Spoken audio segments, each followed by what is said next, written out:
Olá, hoje é quinta-feira, 3 de março de 2022. Eu sou Roberto Crescente e você ouve a segunda edição do Boletim de Notícias da DW Brasil. Confira nesta edição. Rússia e Ucrânia concordam em criar corredores humanitários. Após conversa com Putin, Macron avalia que o pior ainda está por vir. Veículos da imprensa independente na Rússia fecham as portas sob intensa pressão do governo. Representantes da Rússia e da Ucrânia concordaram em criar corredores humanitários para permitir a entrada de mantimentos e a retirada de civis, na segunda rodada de conversas entre os dois países em Belarus, desde o início da invasão russa ao território ucraniano. Apesar do avanço, os representantes do presidente da Ucrânia, Volodymyr Zelensky, consideraram frustrante o resultado da reunião. Antes do encontro, o governo ucraniano esperava chegar a um acordo para um cessar-fogo, o que não se concretizou. Os dois países concordaram em se reunir novamente, mas ainda não foi divulgada uma nova data. A delegação russa confirmou o acordo sobre os corredores e disse que houve progresso substancial nas negociações. Os russos afirmaram que haverá cessar-fogos provisórios na região dos corredores humanitários. Depois de conversar durante 90 minutos com o líder russo Vladimir Putin, o presidente da França, Emmanuel Macron, concluiu que o pior ainda está por vir na guerra da Ucrânia, segundo afirmou um assessor do Palácio do Eliseu. Ele relatou que a impressão deixada após o telefonema é a de que Putin desejaria tomar todo o território ucraniano.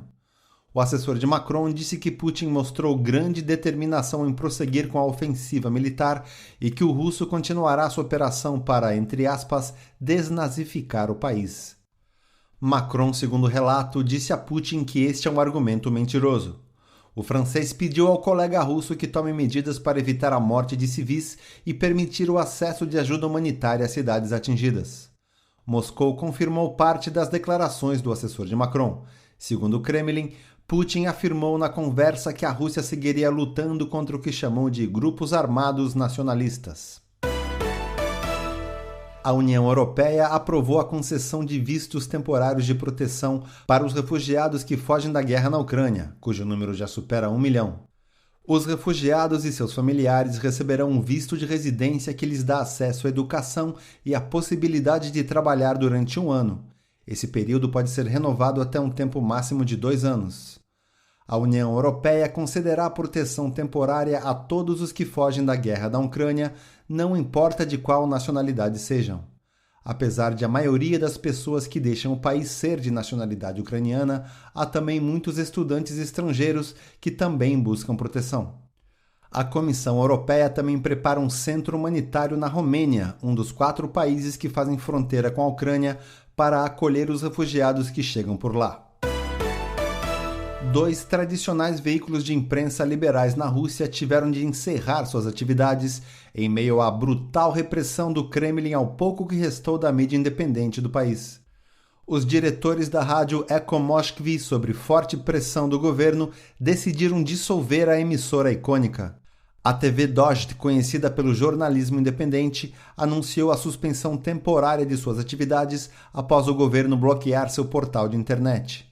A emissora de televisão era considerada um dos últimos redutos do discurso livre na Rússia, cobrindo protestos anti-governo, a prisão de opositores e, mais recentemente, a guerra na Ucrânia. As autoridades russas perseguem os veículos, aos quais acusam de disseminar informações falsas sobre a guerra. Uma lei aprovada nesta semana pelo parlamento russo impõe multas e penas de prisão para os jornalistas que divulgarem notícias consideradas falsas.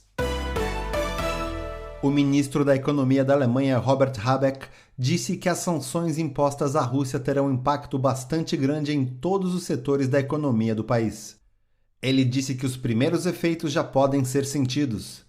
O governo alemão anunciou que vai liberar parte de sua reserva de petróleo em reação ao aumento no preço do barril no mercado internacional, além de disponibilizar 1,5 bilhão de euros para a compra de gás natural liquefeito para garantir o abastecimento interno. A Agência Internacional de Energia, da qual a Alemanha faz parte, planeja liberar 60 milhões de barris de petróleo das reservas de emergência para estabilizar os mercados após o abalo gerado pela guerra na Ucrânia. A Alemanha deve contribuir com o equivalente a 3% de suas próprias reservas. Habeck defendeu o fim da dependência alemã do gás, petróleo e carvão vindos da Rússia e disse que o país já trabalha para superá-la o mais rápido possível. Mais notícias, confira no nosso site dw.com/Brasil.